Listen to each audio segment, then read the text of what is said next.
Bienvenue à vous dans cette nouvelle vidéo d'actualité auto, la toute dernière de 2025. Et pour cette vidéo du 31 décembre, on va déjà parler de Toyota qui a complètement pété les plombs et qui annonce des tarifs complètement hors sol pour ses futurs véhicules électriques. On parlera également du groupe Stellantis puisque l'une de ses marques a été rachetée en partie par l'État chinois. On parlera également de PowerCo, c'est la filiale batterie de voitures électriques de Volkswagen qui rencontre ses premières grosses difficultés. On parlera de nouveau de la marque XPeng. On en a parlé hier rapidement en vidéo parce qu'ils annonçaient une nouvelle berline vendu à partir de 22 000 € et capable d'atteindre 1500 km d'autonomie. Aujourd'hui, XPeng annonce son G7, un nouveau SUV disposant d'une nouvelle autonomie encore plus élevée, ça en devient un peu absurde. Et on terminera cette vidéo sur un sujet savoureux, puisque le tribunal en charge des contestations pour les amendes de stationnement annonce avoir pris, tenez-vous bien, 2 ans de retard sur le traitement des dossiers. On expliquera un petit peu pourquoi, la raison est assez marrante. J'espère en tout cas que ces derniers sujets de 2025 vous intéresseront. Si c'est le cas, je compte sur vous pour le montrer, comme d'habitude, en laissant un petit like, en boostant la vidéo si l'option apparaît chez vous, en vous abonnant pour les prochaines et en laissant un petit commentaire pour le référencement, en donnant votre avis sur l'actu du jour. Et d'ailleurs, 2 petites précisions avant d'aller plus loin et traiter l'actu du jour. La première, c'est que cette vidéo aura un montage simplifié, puisque tout comme vous, là, je prépare mon réveillon de la nouvelle année, donc j'ai un petit peu moins de temps que d'habitude. Et deuxième chose, il n'y aura pas de vidéo demain, le 1er janvier 2026, nous nous retrouverons que le 2, avec les premières actus de 2026.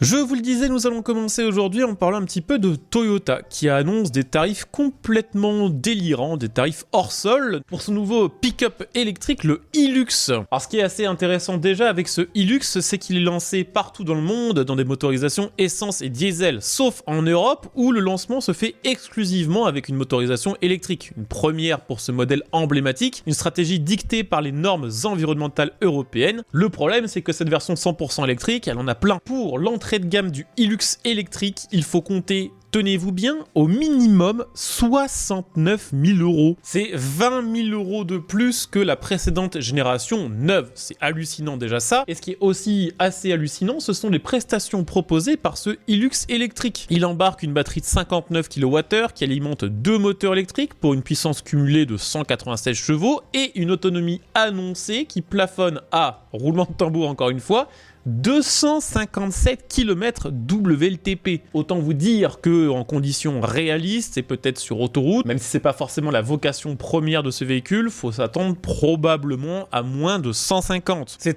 très cher pour, sur le papier, un véhicule beaucoup moins polyvalent et beaucoup moins pratique à utiliser que son équivalent de l'ancienne génération diesel. Donc c'est très cher pour un véhicule électrique, mais c'est aussi très cher pour un pick-up électrique. Il y en a quelques autres sur le marché, notamment le Maxus T90 qui coûte 9 000 € de moins en entrée de gamme et qui annonce une autonomie 100 km supérieure. Alors c'est toujours pas fou, 350 km. On peut se demander un petit peu ce qui pousserait les clients à aller acheter un Hilux plutôt qu'un Maxus, surtout que sur le domaine de l'électrique, Toyota profite même pas d'une particulièrement bonne réputation de fiabilité. Donc ça va être très compliqué pour Toyota d'en vendre. Toyota se veut toutefois rassurante puisqu'une version hybride légère 48 volts est attendue pour fin 2026. Ce sera probablement la version qui se vendra le plus, en sachant que à côté de ça, Toyota fait quelque chose d'autre d'assez extraordinaire et d'un petit peu hors sol vu les temps qui courent, c'est qu'elle annonce également une version à pile à combustible hydrogène pour 2028. Espérons pour Toyota que d'ici 2028, dans 2 ans, le réseau de distribution d'hydrogène soit vraiment beaucoup plus développé, sinon ça va être très compliqué de convaincre les clients.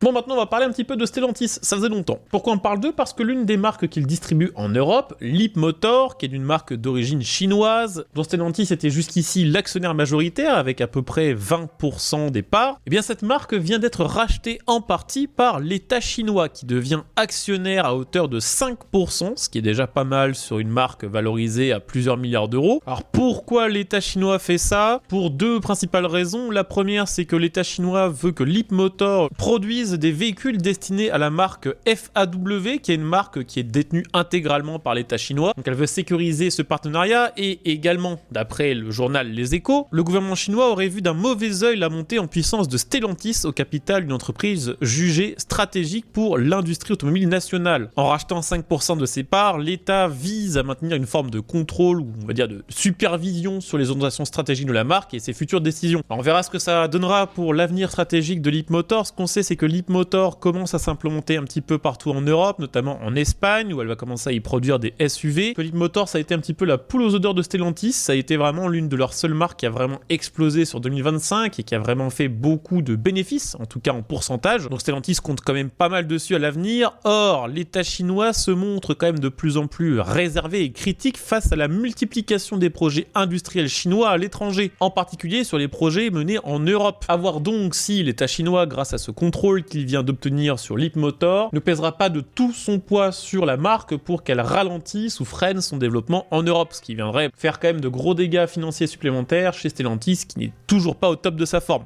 Tiens, pendant qu'on parle de marque chinoise, on va parler de XPeng, enfin on va reparler parce qu'on en a déjà parlé de hier. Aujourd'hui, c'est un SUV qu'il dévoile, le G7, qui sera un véhicule électrique qui disposera d'une version à prolongateur d'autonomie. Je rappelle le concept pour ceux qui ne suivent pas trop. C'est littéralement un groupe électrogène à bord du véhicule qui fonctionne à l'essence, qui produit l'électricité pour recharger les batteries qui sont ensuite utilisées par le moteur électrique. Une espèce d'hybridation inversée. Dans cette configuration, le XPeng G7 associe un moteur électrique à un bloc essence 1,5 litre de 149 chevaux, au total la puissance cumulée atteint 292, tandis qu'une batterie LFP de 55,8 kWh alimente l'ensemble. Grâce à ces batteries ainsi qu'au réservoir de 60 litres, XPeng annonce que le véhicule peut faire 1700 km en une charge. Pour le coup, c'est absurde. Je peux comprendre qu'on dise que 600 ou 700 km d'autonomie c'est pas assez, c'est vrai, parfois c'est pas assez. Autant commencer à avoir plus de 1200 km d'autonomie, c'est un peu n'importe quoi. Pour l'instant, XPeng n'a pas encore totalement confirmé que ce véhicule arriverait en Europe, même si la possibilité peut pas être écartée. XPeng cherche, comme toutes les marques chinoises, à s'accaparer le marché européen. Elle y vend déjà son SUV G6, le G9, dans quelques temps la P7+, dont on parlait hier avec 1200 km d'autonomie. Et si jamais XPeng décidait de le commercialiser dans l'État en Europe, et plus particulièrement en France, il se heurterait quand même à pas mal de difficultés, pas mal de freins, puisque les prolongateurs d'autonomie en Europe, ils sont considérés comme hybrides rechargeables, ce qui l'exclurait du dispositif de bonus écologique, ce qui l'exposerait au malus au poids. En plus, il serait concerné par les droits de douane européens. Résultat, pour un véhicule qui coûterait probablement aux alentours des 30 000 € en Chine, en Europe et plus particulièrement en France, il faudrait s'attendre à une facture peut-être multipliée par 3 ou par 4 en comptant le malus. Bon, ensuite, on va parler un peu de Volkswagen, tant que la marque existe encore, puisqu'après avoir essuyé une sale année 2025, PowerCo, sa filiale de production de batteries pour voitures électriques, commence déjà à vivre ses premières difficultés. Je dis déjà parce que la production n'est lancée que depuis mi-décembre. Ces premières difficultés sont vraiment d'ordre stratégique et financier, puisque au début, Olivier Blume, qui est le président de Volkswagen, présentait PowerCo comme un pilier central de la stratégie technologique de Volkswagen et voulait en détenir l'intégralité pour contrôler intégralement ce qui serait produit. Sauf qu'elle vient d'annoncer que finalement, elle ouvre une partie du financement du développement de sa filiale à des partenaires extérieurs. Tout simplement pour faire très simple, parce que PowerCo a besoin de beaucoup de cash pour se développer et que entre les finances du groupe qui sont pas très bonnes et le fait que pour l'instant la batterie européenne a du mal à se vendre, je rappelle quand même un petit chiffre, 99% des voitures électriques qui sont vendues en Europe ont des batteries chinoises. Confronté donc à un décollage plus lent que prévu du marché de la batterie électrique européenne, à une concurrence chinoise de plus en plus agressive, Volkswagen commence à chercher de la thune ailleurs pour financer PowerCo. Et d'ailleurs, elle a annoncé au passage que le plan d'investissement était lui aussi revu à la baisse, c'est déjà pas très bon signe. Le budget qui était initialement fixé à 15 milliards d'euros est passé à 10 milliards et PowerCo commence malheureusement sa vie avec 1,5 milliard d'euros de dettes déjà cumulées sur 2025. Donc survivra pas, on verra dans les prochains mois. Ce qui est sûr, c'est que le marché de la batterie européenne, il est particulièrement compliqué, en particulier pour Volkswagen. Rappelez-vous, il y a quelques semaines, on avait parlé de Porsche, l'une des marques du groupe Volkswagen, qui avait complètement abandonné sa propre filiale de batterie. Ça s'appelait Cellforce. Bon, finalement, ça se fera pas. PowerCo, c'est quand même un projet d'une autre ampleur, donc on peut supposer quand même que ça va durer un petit peu avant de s'éteindre. Mais si PowerCo venait à disparaître ou à être racheté par des fonds d'investissement chinois notamment, ce serait un revers quand même particulièrement dur à essuyer encore une fois de plus pour le marché européen de la batterie. Et puis pour terminer, parce que voilà, faut quand même garder le moral, on va parler des PV pour stationnement, puisque le tribunal du stationnement payant, celui qui traite les contestations, annonce avoir à la fin de cette année 2025 355 000 dossiers de retard avec des délais de jugement qui dépassent maintenant 2 ans. Pour 2 raisons. Déjà la première, c'est qu'il n'y a que 15 magistrats administratifs, que 15 15 personnes qui traitent l'ensemble de ces dossiers, enfin, en tout cas qui prennent les décisions, que ces tribunaux étaient conçus pour absorber 100 000 requêtes par an, ce qui se passait très bien jusqu'ici, sauf que depuis 2025, il y a les véhicules LAPI, des véhicules qui lisent automatiquement les plaques d'immatriculation en circulant dans les rues, et depuis que les LAPI sont en circulation, les tribunaux sont submergés, puisque forcément les PV se multiplient, donc les contestations aussi. Résultat, cette année en 2025, les tribunaux ont reçu 220 000 dossiers de recours,